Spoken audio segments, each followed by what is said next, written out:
Hello అండి. ఈసారి మసాలా తక్కువగా మనం చికెన్ బిర్యానీ చేసుకుందామా?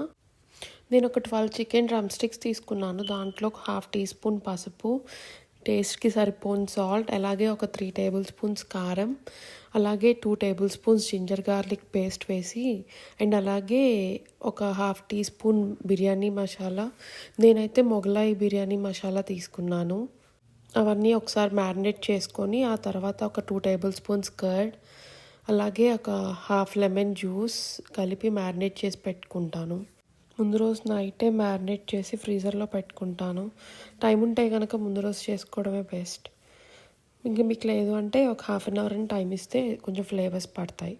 ఇంకా next day fried onions marinate చేస్తాను. నేనైతే 2 హ్యాండ్ఫుల్స్ వేసాను. గ్రేవీ కన్సిస్టెన్సీ బట్టి యాడ్ చేసుకోవాలి.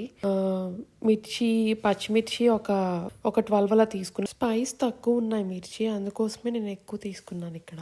అలాగే ఒక హ్యాండ్ఫుల్ కొత్తిమీర వేసుకొని మళ్ళీ ఒకసారి మ్యారినేట్ చేసి పెట్టుకోవాలి. అలాగే ఆ ఫ్రైడ్ ఆనియన్స్ ఆయిల్ కలిపేస్తాను. అది మ్యారినేషన్ కంప్లీట్ చేసే ముందే వాటర్ పెట్టుకుంటే ఈలోపు వాటర్ బాయిల్ అవుతాయి. నేను ఇక్కడ ఒక 3 బిర్యానీ ఆకు, ఒకటి పెద్దది 2 చిన్నవి వేసాను. చెక్క ఒక 2 ఇంచెస్ పైన వేసాను. ఒక స్టార్ అనేసి వేసాను. బ్లాక్ కార్డిమమ్ ఒక 2 వేసాను. అలాగే మేస్ అంటారు కదా, సో నా దగ్గర పీసెస్ ఉన్నాయి, సో అది ఒకటి వేసుకుంటే సరిపోతుంది. అలాగే ఒక టేబుల్ స్పూన్ ఫెన్నెల్ సీడ్స్ వేసాను. అండ్ మరాఠీ మొగ్గ ఒకటి స్టోన్ ఫ్లవర్ అంటారు కదా, సో అది వేయాలి. నేను స్పైసెస్ నేమ్స్ కొంచెం కన్ఫ్యూజ్ అవుతాను, ఏమైనా మిస్ అయితే కనుక ఏమనుకోకండి. అలాగే నేను స్క్రీన్ మీద కూడా రాస్తాను. ఆ తర్వాత నట్మెగ్ని పౌడర్ చేసి వేస్తాను. సో అదే పౌడర్ చేసి వేసాను. అది కొంచెం లావు ఉంటుంది కదా, అందుకోసమని దాన్ని ఫ్లేవర్ కొంచెం పౌడర్ చేస్తే బాగుంటుంది, సో అందుకే అట్లా వేస్తాను. అండ్ అలానే ఒక 3 పచ్చిమిర్చి వేసాను స్లిట్స్ చేసి. అలాగే హ్యాండ్ఫుల్ కొత్తిమీర, హ్యాండ్ఫుల్ పుదీనా, అండ్ అలానే జింజర్ గార్లిక్ పేస్ట్ ఒక హాఫ్ టీ స్పూన్ వేసుకోండి. నాకు పేస్ట్ అయిపోతే ఆ వాటర్ని కలిపేసి అది వేసాను, సో నాకు ఆ ఫ్లేవర్ సరిపోతుంది. అలాగే ఆ వాటర్లో తెలుసు కదా సాల్టీగా ఉండాలి వాటర్, అదే రైస్ కుక్ అవ్వడానికి అప్పుడే రైస్కి కొంచెం సాల్ట్ పడుతుంది.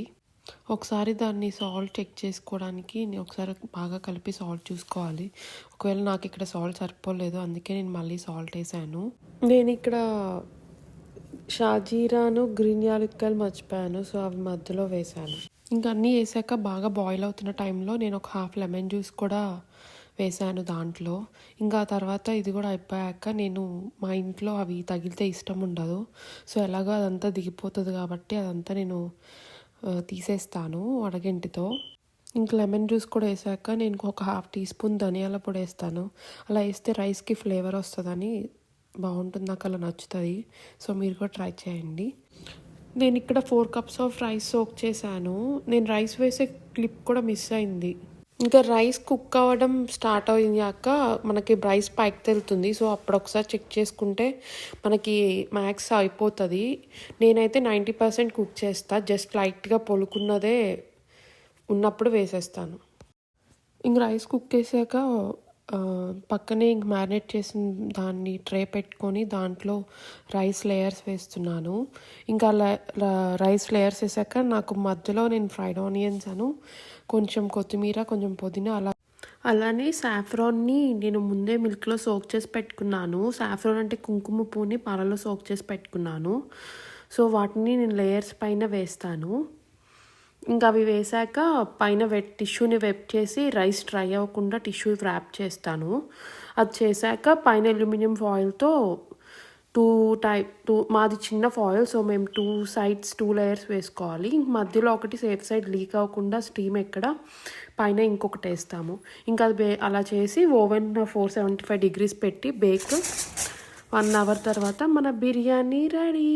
Thank you. మీరు కూడా ట్రై